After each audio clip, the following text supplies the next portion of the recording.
Hey, tonight, we are not going to the sun-drenched coast of France or the glittering casinos of Monaco. Instead, we are traveling to a city that is famous for its grey skies and its steady, patient rain. We are going to London. Imagine the city not as a busy, noisy place, but as it is late at night when the day's energy has finally settled.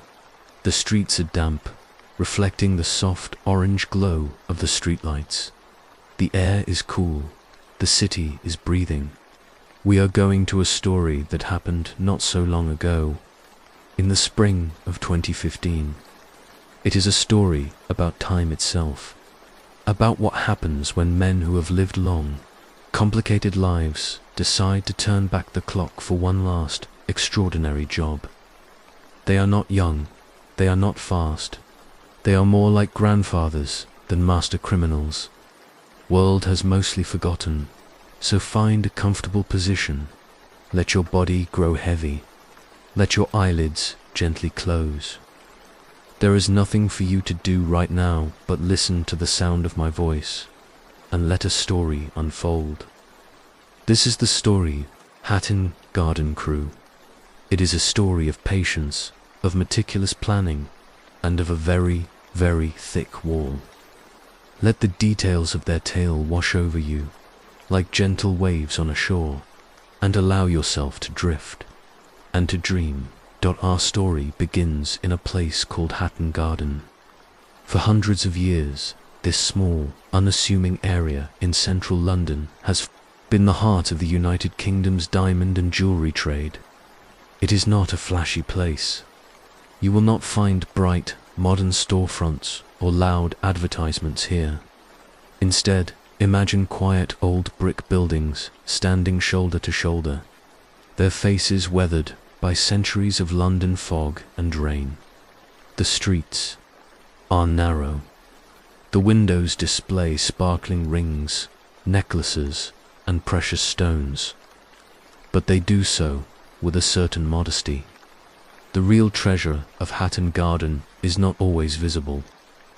It is kept locked away deep underground, in secure vaults built in a time when security meant thick walls and heavy steel doors.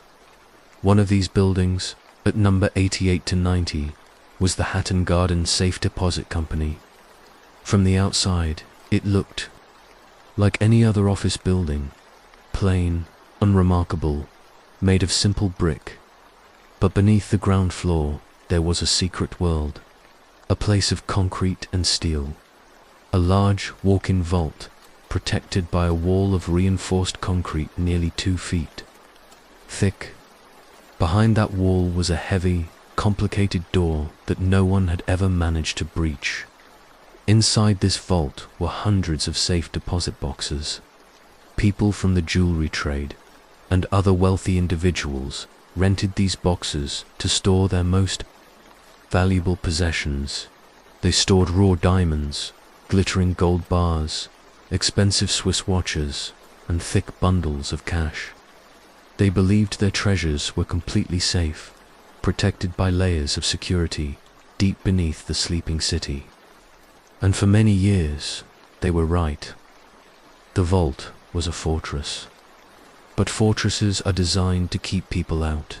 They are not always designed to be broken into by men who had nothing but time, and who knew the city's old secrets better than anyone else.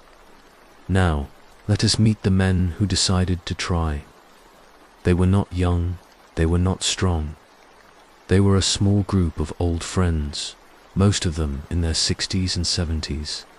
They had known each other for decades, connected by a shared past in the London underworld of the 1970s and 80s. But now, their lives were quiet. They looked like any other elderly men you might see in a local pub, drinking a beer and talking about the old days. They were living on pensions, dealing with the aches and pains of old age. They were, to the outside world, invisible. First, there was Brian Reader. He was 76 years old. People who knew him from the old days called him the master, the governor. He was the leader, the planner. Imagine a quiet man with fine silver hair and polite manners. He traveled to Hatton Garden on a public bus, using his senior citizen's free pass. He would get off a few stops early and walk the rest of the way, observing everything. The timing of the security guards, the schedules of the local businesses, the way the light fell on the street at different times of day. He was patient. He was the mind behind the operation, the one who saw the possibility where others saw only an unbreakable wall. Then there was Terry Perkins. He was a veteran of many old crimes and had already spent many years in prison. He was a severe diabetic and needed to take his insulin medication regularly, even during the heist itself. But his mind was still sharp, and his confidence was boundless. He was the talker of the group, the one who kept spirits up, full of stories of the old days. He was the one who believed, without a doubt, that they could still pull off one last great job. Danny Jones was 60 years old, the youngest of the main group. He was perhaps the most enthusiastic and the most eccentric. He was a man of strange habits. He would sometimes sleep in his mother's old white nightgown and was known for telling wild, exaggerated stories. But he was also the group's dedicated researcher. He spent hours in libraries and online, learning everything he could about the vault, about alarm systems, about police procedures. He even bought a book called Forensics for Dummies, hoping to learn how the police might try to catch them so he could avoid their mistakes. He was in charge of the equipment. And finally, there was Kenny Collins, who was 75. His job was simple, but very important. He was the lookout and the getaway driver. He was a nervous man, always worried, always complaining. He was not a hardened criminal like the others, but he was loyal to his friends. He would be their eyes and ears on the street while the others worked below. He loved his white Mercedes car, and he insisted on using it for the job, a decision that would later prove to be a serious mistake. There were a few others, including a crucial, mysterious figure known only as Basil. Basil was the alarm expert. He was the one who knew about electronics, about bypassing sensors, about the building's specific security system. He was the key to getting them into the building in the first place. No one in the core group seemed to know his real name, was like a ghost, a necessary shadow in their plan. He was younger, fitter, and possessed a skill set the old-timers lacked. For at least 2 years, these old men met. They gathered in a corner of a cozy pub in Islington, a neighborhood in North London. They would sit around a small wooden table, drinking cups of tea or pints of beer. To anyone watching, they were just old pensioners passing the time. But their conversations were not about gardening or grandchildren. Slowly, carefully, they were piecing together a plan to break into the impenetrable vault at Hatton Garden. Brian Reader would share his observations. Danny Jones would talk about the tools they needed. Terry Perkins would add his experience from past jobs. They spoke in low voices, a quiet hum of conspiracy in a noisy pub, their words weaving a plan that was both incredibly simple and breathtakingly bold. Their plan was built around one simple idea: a long holiday weekend. Easter weekend in 2015 was perfect. The businesses in Hatton Garden would close on Thursday evening and not open again until Tuesday morning. This gave them 4 full days. 4 days when the building would be empty and the streets would be quiet. For days to do their slow, methodical work without interruption. Danny Jones, the researcher, had discovered the vault's secret. The main door was impossible to open, but he had found blueprints or information suggesting that the wall of the vault, while thick, was their best way in. It was made of concrete, 50 centimeters thick. That's about 20 inches. It was very, very thick, but it was not impossible to drill through. The plan was simple in theory, but incredibly difficult in practice. They would need a special tool, a heavy-duty industrial drill, a Hilti DD350 diamond core drill, to be exact. It was a powerful machine, heavy and loud, designed to cut perfect, round holes through solid concrete and steel rebar. They planned to enter the building from a side fire escape, disable the elevator, and lower themselves and their equipment down the empty elevator shaft to the basement. From there, they would drill through the vault wall. They gathered their equipment over many months. They bought the drill, a hydraulic pump to break things, crowbars, angle grinders, and large plastic wheelie bins, the kind you use for garden waste, to carry everything. They looked like a crew of elderly construction workers preparing for a long and difficult job. Their vehicle was a simple, white Ford Transit van, the kind you see on every street in London. It would not look out of place. The date was set. Plan was ready. On the evening of Thursday, April 2nd, as London began to empty out for the long Easter holiday, the jewelry shops of Hatton Garden locked their heavy metal shutters. The workers went home to their families. The old brick building grew silent, its treasure sleeping deep below the ground, waiting. Imagine the quiet of that Thursday night. The streetlights of Hatton Garden cast a soft, orange glow on the empty sidewalks. A cool spring breeze rustled the last of the winter leaves. This is when our story truly begins to move, but it moves at the pace of the men themselves. Slowly, deliberately, Kenny Collins, the 75-year-old lookout, drove his own car, his beloved white Mercedes, to the area. He parked it nearby, where he could watch the street. His job was to make sure no one was coming, to be the eyes of the operation. He was a bundle of nerves, as always, sitting in the dark of his car, his heart jumping at the sound of every passing taxi, every person walking their dog late at night. Then the white van arrived. It pulled up quietly near the Target building, its engine a low rumble in the quiet street. Inside were Brian Reeder, Terry Perkins, Danny Jones, and the mysterious Basil. Basil was in disguise. He wore a blue jacket, a flat cap, and a wig of bright red hair. He carried a large red bag over his shoulder. He was the one who would get them inside. He moved with a confidence the others lacked. Basil walked calmly to a fire escape door at the side of the building. The other staff used this door to take out the rubbish. Basil had a key. He opened the door, and the group of old men slipped inside into the silent, empty office building. The air inside was still and cool, smelling faintly of office carpet and stale coffee. They walked past empty desks and dark computer screens. Their soft-soled shoes made almost no sound on the floor, but in the deep silence, every rustle of a jacket, every soft cough, seemed loud.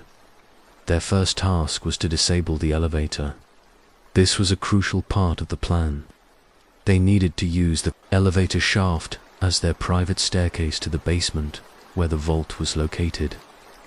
They pried open the elevator doors on the ground floor and locked the lift in place, so it could not be called by anyone else. Now, the shaft was an open, dark drop to the basement below, a black rectangle of nothingness. One by one, they began to lower their equipment. The heavy drill, the hydraulic pump, the crowbars, the water pump to keep the drill cool. They used strong ropes, slowly and carefully passing everything down into the darkness. Then it was their turn. The old men, with their aching joints and slow movements, carefully climbed down. They used the metal framework of the shaft to support them. their hands gripping the cold steel, their feet finding careful holds. It was a slow, difficult descent into the blackness of the basement. The air was cold and smelled of dust and damp concrete. It was completely dark, except for the narrow beams of their headlamps, which danced across the walls. Before them stood the vault.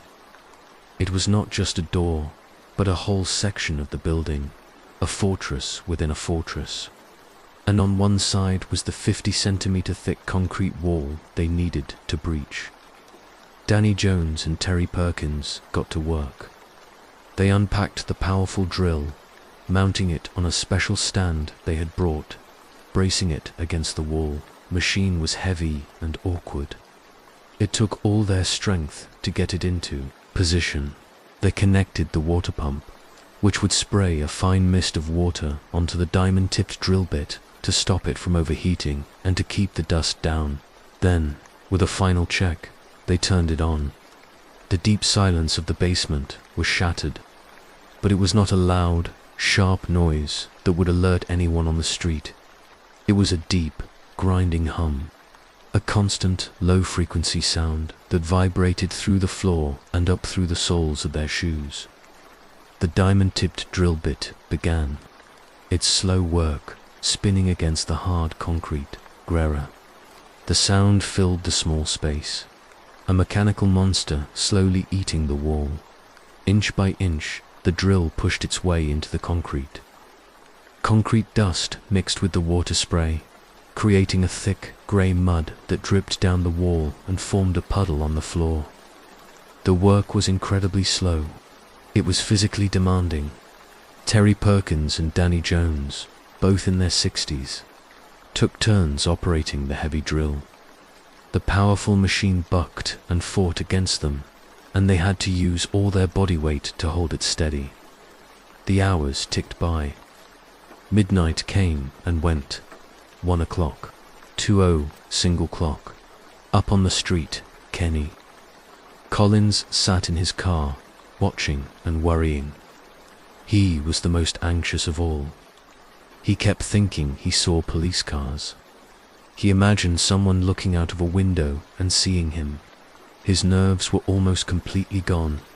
Down below, the drill continued its slow, steady work. They drilled 3 large holes, close together, in a horizontal line. The idea was to create a single, large opening by connecting the 3 holes with hammers and crowbars. It was a simple, brutal plan. After hours and hours of drilling, the holes were complete. They had breached the outer layer of concrete. They were exhausted, covered in dust and grime. Their arms ached, their backs hurt, but they believed they were through.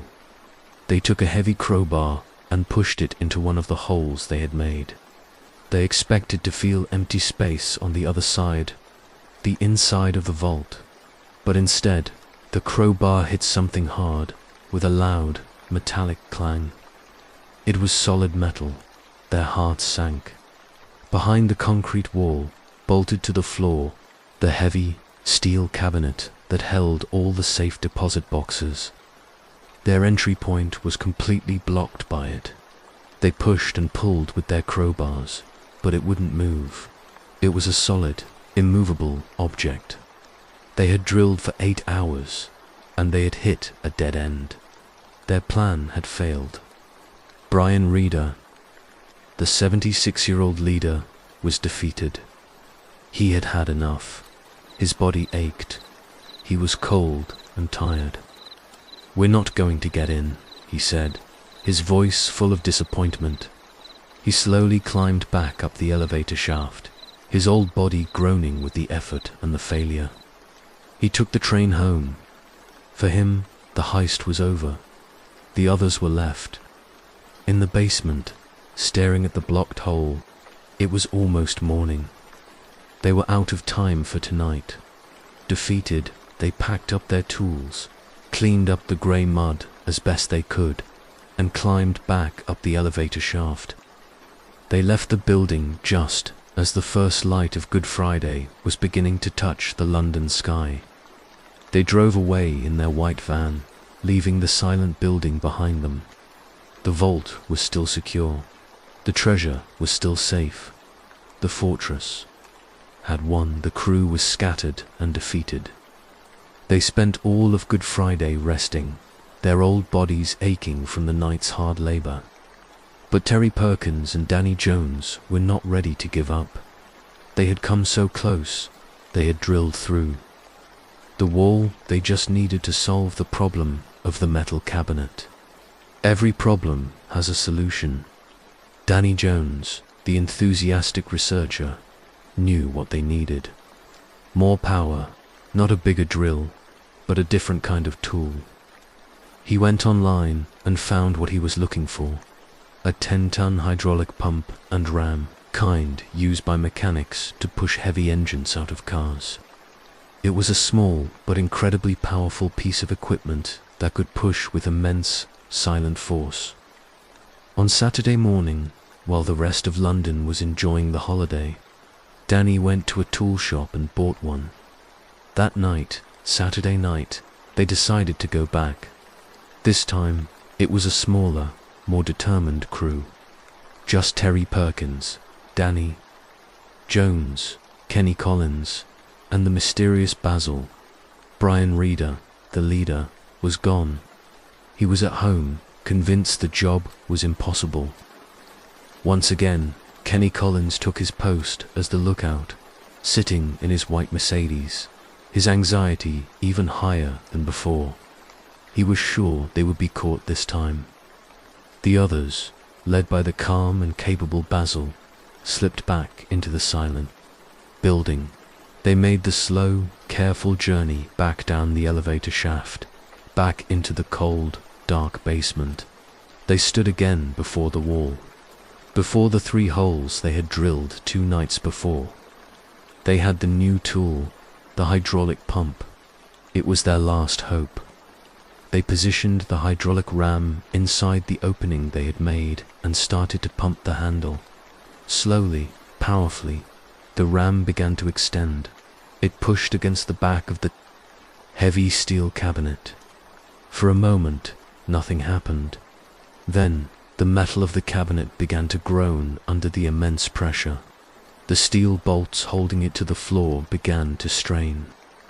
With a loud, sudden crack, the cabinet shifted. They had moved it. Just enough. They pumped again. It moved a little more. They had created a small opening. The hole was not big. It was a rough, narrow rectangle, about 25 centimeters high and 45 centimeters wide.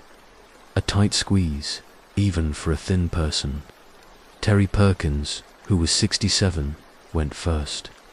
He wiggled his way through the rough opening, scraping his arms and back on the jagged concrete and steel.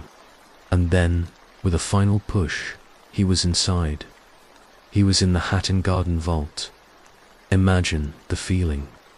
After 2 nights of hard, dirty work, after the initial failure and despair, he was finally there. The air inside was still and silent.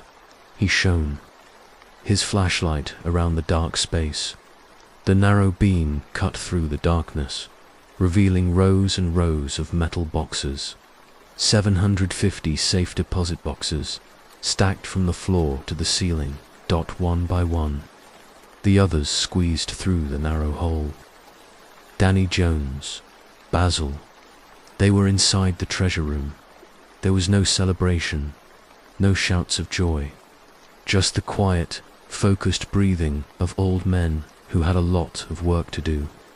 They had brought crowbars and other tools. They started at one end of the vault and began to open the boxes. Some boxes were easy to pry open. Others were more difficult, and they had to use all their strength. They worked in the quiet darkness, their headlamps creating dancing circles of light on the steel walls. They opened box after box. Inside, they found what they were looking for: shimmering diamonds in small cloth bags, heavy gold bars that felt cold and solid in their hands. ropes of pearls, thick bundles of cash in different currencies, pounds, euros, dollars, expensive watches from famous brands like Rolex and Cartier. The contents of each box were a small, private treasure, and they were now being emptied into their large bags on the floor of the vault. They worked for hours. They were not rushing. They were patient. They opened over 70 boxes in total. They were selective. They did not take everything. They chose the most valuable items, leaving behind things they thought were less important or harder to sell. It was a slow, deliberate harvest, conducted in the deep silence under the sleeping city as the early hours of Easter Sunday morning approached. They knew their time was up. They were exhausted, but they were successful. They squeezed back out, through the narrow hole in the wall, one by one. They gathered their tools and the heavy bags of loot. They climbed back up the elevator shaft for the last time. Their bodies ached with a deep, profound weariness, but their spirits were high. They had done the impossible. They left the building, disappearing into the pre-dawn quiet of London. They loaded the heavy bags into the back of the white van. Kenny Collins, the lookout, had been waiting all night, his nerves completely frayed. He saw them emerge, and a wave of relief washed over him. He started his white Mercedes and followed the van as it drove away from Hatton Garden, melting into the light morning traffic. The heist was complete. The elderly robbers had done it. They had broken into the unbreakable vault. The escape was just as carefully planned as the heist itself, but it was surprisingly simple. The white van, carrying the men and the treasure, drove away from the quiet streets of Hatton Garden. They drove to a nearby parking lot, where they met Kenny Collins. There, in the cool morning air of Easter Sunday, they transferred the heavy bags of loot from the van into the back of Kenny's Mercedes and another vehicle. They divided up some of the initial spoils right there. Then they simply went home. They drove back to their quiet, normal houses in different parts of London and the surrounding areas. They were no longer a criminal gang. They were just old men returning home after a long weekend. They hid the treasure. Danny Jones, in his typical eccentric way, hid his share of the loot, including gold and jewels, under the floorboards of his kitchen. Terry Perkins stored his portion in a cupboard in his daughter's house. Their plan was to let things cool down. They would wait for a few weeks, or even months, before they tried to sell anything. For now, the treasure would sleep, just as the city was sleeping through the rest of the holiday. The long Easter weekend continued. On Sunday and Monday, London was peaceful. Families spent time together in the parks. In Hatton Garden, the old brick building stood silently. No one knew the secret it held in its basement. No one knew about the hole in the wall and the 73 empty safe deposit boxes.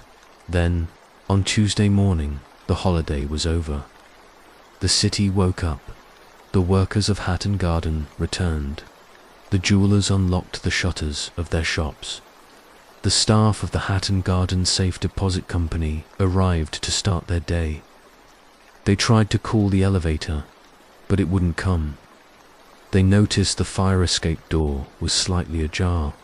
Something was wrong. A security guard went down to the basement to check, and there he saw it. The scene of the crime. The open elevator shaft. The tools and debris scattered on the floor, and the hole, a dark, jagged rectangle cut right through the thick concrete wall of the vault. He peered inside with his flashlight. He saw the huge metal cabinet pushed to one side. He saw the safe deposit box doors hanging open, their contents gone.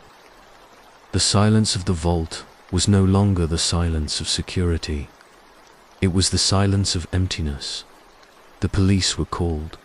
Soon, Hatton Garden was filled with police cars and forensic teams in white suits. The news spread like wildfire. The world was fascinated. A major heist had happened right in the heart of London, and it was an old-fashioned kind of crime. There was no cyber attack, no high-tech lasers, just a hole drilled through a wall. It was bold, it was patient. The media called it a masterpiece of criminal engineering. They imagined a team of supercriminals, young, fit, and brilliant. They had no idea the culprits were a group of old men who were, probably, at that very moment, drinking tea in their kitchens, reading about their own crime in the newspaper. The investigation began. The police, from the special unit known as the Flying Squad, had a huge task ahead of them. They started by looking for mistakes. Every criminal, no matter how clever, makes mistakes, and this crew of old-timers, despite their experience, made several. The first clue was a simple one. The thieves had disabled the main security camera system inside the building, but they had missed one camera, hidden high up in a hallway. This camera had recorded them. The images were not perfect, but they showed the men coming and going. The police could see the mysterious Basil with his wig of red hair. They could see the others, their faces partly hidden by hats, carrying bags and tools. It was a start. The police then began the long, slow process of looking at the CCTV footage from the hundreds of cameras on the streets outside. London is one of the most surveilled cities in the world. The police spent weeks watching thousands of hours of footage, and slowly a picture started to form. They saw the white van arriving on Thursday night. They saw it leave on Friday morning. They saw it return on Saturday night and leave again on Sunday morning. They followed its journey through the city, using a system called Automatic Number Plate Recognition, or ANPR. This system automatically reads the license plates of cars as they drive, past cameras. The ANPR system led them to the white van, but the van itself was not registered to any of the suspects. It was a dead end, but then they noticed something else in the footage. Another car that seemed to be there both nights, always parked nearby, always waiting. A white Mercedes. Kenny Collins's car. He had insisted on using his own vehicle. This was their first big break. They tracked the Mercedes using the same ANPR system. It led them directly to Kenny Collins's home in North London. Now they had a real suspect. They began to watch him. They followed him, and Kenny Collins, the nervous lookout, led them straight to his friends. The police watched as Kenny met with Danny Jones in a local cafe. They watched as he met with Terry Perkins in a pub. They were still meeting, still planning how to handle the loot. The police then did something very clever. They put listening devices, tiny microphones, inside Kenny's car and Terry Perkins's car. They started to listen to their conversations, and the old men, feeling proud and successful, began to talk. They couldn't help themselves. They boasted about the heist. They relived every moment. The police listened as they argued about how to divide the treasure. They heard Terry Perkins complaining about Brian Reeder, who had left early and didn't deserve a full share. They heard Danny Jones bragging about how he had drilled the holes. They heard them discussing how to smelt the gold and cut the diamonds. They were talking about everything. They were giving the police all the evidence they needed, creating a perfect, detailed confession on tape. In one conversation, recorded in Kenny's car, they talked about the drill. They called it the Hilti. They talked about the 3 holes. The police even hired a lip-reading expert to analyze the CCTV footage of them talking in the pub before the heist. The lip reader could see them discussing the details of their plan. The net was closing in. The police knew who they were. They knew where they lived. They were just waiting for the right moment to arrest them and recover the stolen goods. The elderly robbers had no idea they were being watched and listened to. They thought they had committed the perfect crime. About 6 weeks after the heist, on May 19th, the police decided to act. Early one morning, teams of officers moved in. They raided the homes of Brian Reeder, Terry Perkins, Danny Jones, and Kenny Collins, and several other associates. The arrests were not dramatic. The police found Brian Reeder at his quiet suburban home. They found Terry Perkins in his small apartment. They found Danny Jones in his. There was no resistance. These were old, tired men. Their grand adventure was over. During the searches, the police found some of the stolen goods. In Terry Perkins's daughter's house, they found a bag of jewels hidden away. In Danny Jones's home, they found a box of stolen jewelry and cash. He even led them to where he had hidden more. He had wrapped some of the loot in plastic bags and hidden it under the memorial stones on the graves of relatives in a local cemetery. He had buried his share of the treasure with the dead. The police recovered about 1/3 of the stolen property, but 2/3, worth millions and millions of pounds, was still missing. And one member of the gang was also missing. The mysterious Basil. He had vanished. He was the ghost of the operation. The police had a blurry picture of him from the CCTV, but no one knew his real name. He had disappeared without a trace. The trial of the Hatton Garden crew became a huge news story, not just in Britain, but around the world. When the public learned the age of the robbers, they were astonished. These were not the young, sophisticated criminals everyone had imagined. They were grandfathers. The newspapers gave them nicknames: the Diamond Wheezers, the Bad Grandpas. Many people found the story amusing. It was like something from a movie. A group of old-timers from a bygone era of crime, pulling off one last audacious job. They became unlikely folk heroes to some, symbols of a rebellious spirit against a modern world. But in court, the story was less romantic. The men were old and unwell. Brian Reeder had suffered a stroke in prison while awaiting trial.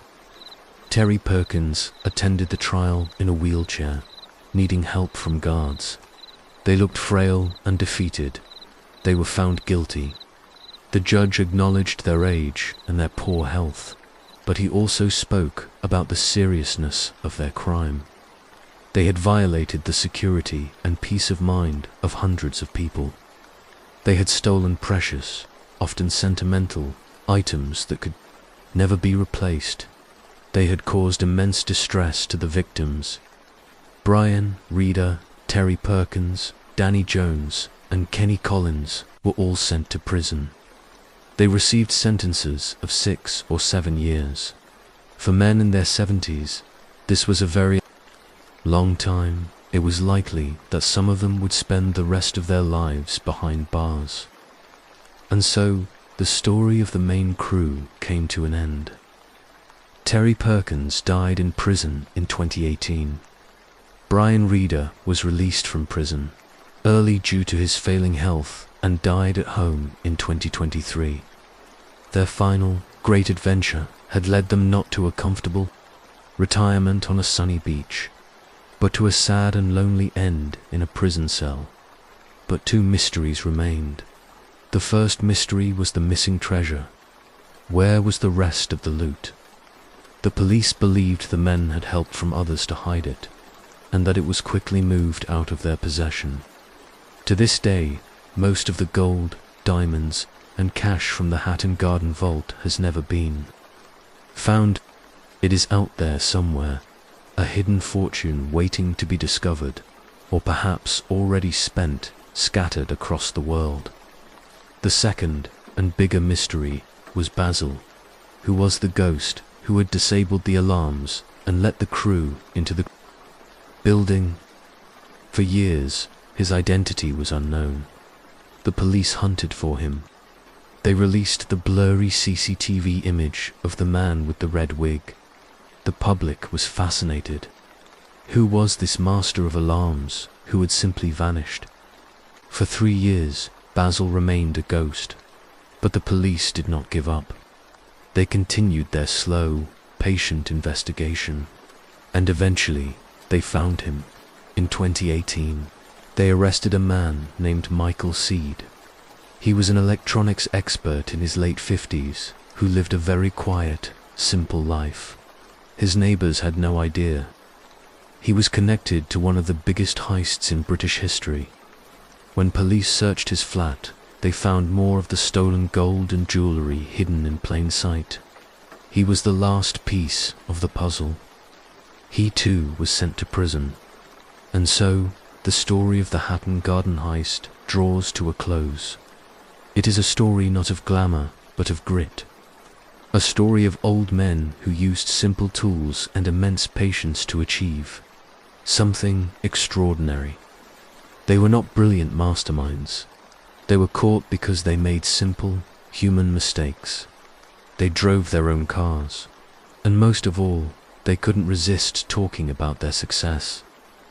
In the end, their pride was their downfall. Their story is a reminder that even the most carefully planned journeys can have unexpected endings. They dreamed of one last great score, a final victory lap. Instead, they found only a quiet, lonely end. The fortress of Hatton Garden was breached, not by force, but by the slow, grinding power of a drill, and the even slower, more patient passage of time. And now the story is over. The members of the Hatton Garden crew are gone. The treasure is mostly lost. The vault has been repaired. All that is left is the tale, a quiet echo in the history of a sleeping city. Just as a story comes to a close, you can allow your own mind to grow quiet. Let the details fade away like ripples on a still pond. There is nothing more to figure out, nothing more to hold on to. The drilling has stopped. The boasting is over. There is only silence now. Feel the weight of your body, comfortable and safe in your bed. Feel the gentle rise and fall of your own breath. A slow breath in and a long, soft breath out. Imagine the quiet of that vault, deep beneath the ground. A place of stillness and security. Your mind can be like that vault now. Quiet, still secure. Let any remaining thoughts drift away like dust in the air. Let the darkness behind your eyes become a soft, welcoming blanket. You have listened to the story, and now it is time for rest. It is time to let go and sink gently, deeply, into a peaceful, comfortable sleep. Good night.